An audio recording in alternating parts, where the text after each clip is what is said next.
ত্রয়োদশ জাতীয় সংসদ নির্বাচনে ভোট গ্রহণের অপেক্ষায় দেশের মানুষ। ভোট কেন্দ্রগুলোতে ব্যালট পেপার সহ ভোটের প্রয়োজনীয় সব সরঞ্জাম বিতরণ শুরু হয়েছে।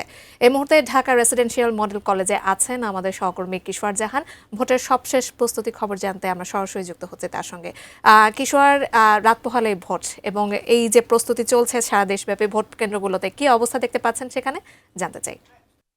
299 আসনে ভোটের ঠিক আগ মুহূর্তে সরঞ্জামাদি নেওয়ার এবং ভোটের সামগ্রী আসলে নেওয়ার যেই তোড়জোড় সেটি কিন্তু সকাল থেকে শুরু হয়েছে। এখনও আছি আমি Dhaka residential model school and কলেজে এবং এটি ঢাকা 13 আসন। ঢাকা 13 আসনের যে সকল কেন্দ্র আছে সে সকল কেন্দ্রের ভোটের সরঞ্জামাদি কিন্তু ইতিমধ্যে নেওয়া শুরু হয়েছে।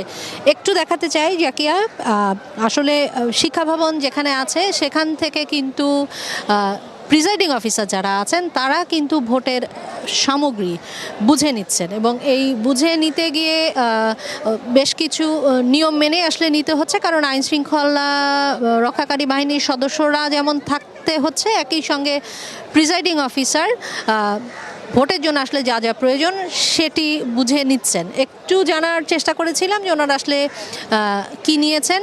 আমাদেরকে আসলে যতটুকু জানানো হয়েছে, একটি ভোট সম্পন্ন করতে আসলে যা যা প্রয়োজন তার সবই আসলে এই কেন্দ্র থেকে ওনাদেরকে বুঝিয়ে দেওয়া হচ্ছে। সেখানে আসলে কেন্দ্র কি বুঝলেন ভাই? অনলি যেটাই চাই।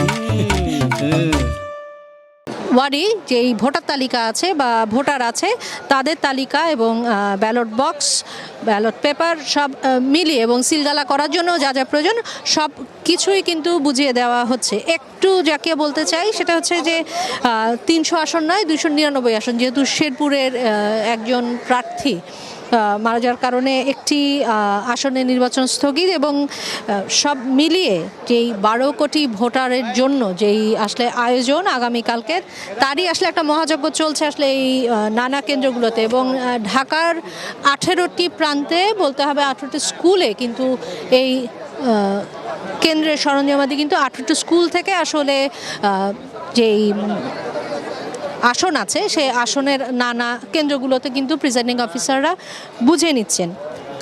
যেই কেন্দ্রে দাঁড়িয়ে আছি বা যেই কেন্দ্রটি আমরা যেখান থেকে আসলে বুঝে নেওয়া হচ্ছে এই ঢাকা 13, এখানে কিন্তু এর আগেও বলছিলাম যে 4 লাখের উপরে কিন্তু ভোটার আছে এবং সব মিলিয়ে আসলে 12 কোটির ওপরে পুরো বাংলাদেশে ভোটার এবং এবার কিন্তু প্রার্থীর সংখ্যাও আমরা যেটা বলছি যে প্রার্থীর সংখ্যাটাও কিন্তু 2000-এর উপরে কিন্তু প্রার্থীরা এবার লড়ছেন এবারের জাতীয় সংসদ নির্বাচনে।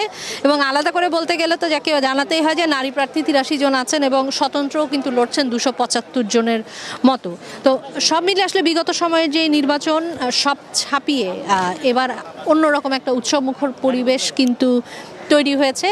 যদিও সকাল 10টা থেকে এই সরঞ্জামাদি দেওয়ার কথা ছিল, কিন্তু সব মিলিয়ে আসলে বেলা 11টার কিছু আগে থেকেই প্রিজাইডিং অফিসার যারা আছেন তারা কিন্তু জিনিস বুঝে নিচ্ছেন।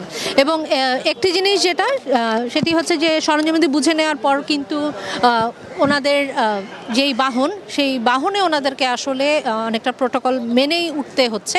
সেখান থেকে এই সরঞ্জামাদি চলে যাবে কেন্দ্রের প্রিজাইডিং অফিসারদের থেকে জানার ছিল পরবর্তী ধাপ কী হবে। বলছিলেন এখান থেকে আসলে সরঞ্জামাদি নিয়ে ওনারা আগামীকালের ভোটে যে প্রস্তুতি সেটি শুরু করবেন। তো সব মিলিয়ে যদি ভোটের প্রস্তুতির কথা বলতে হয়, আসলে ভোট যে লেগেছে, ভোটের যে হাওয়া সেটা আরও ভালোভাবে বোঝা যাচ্ছে।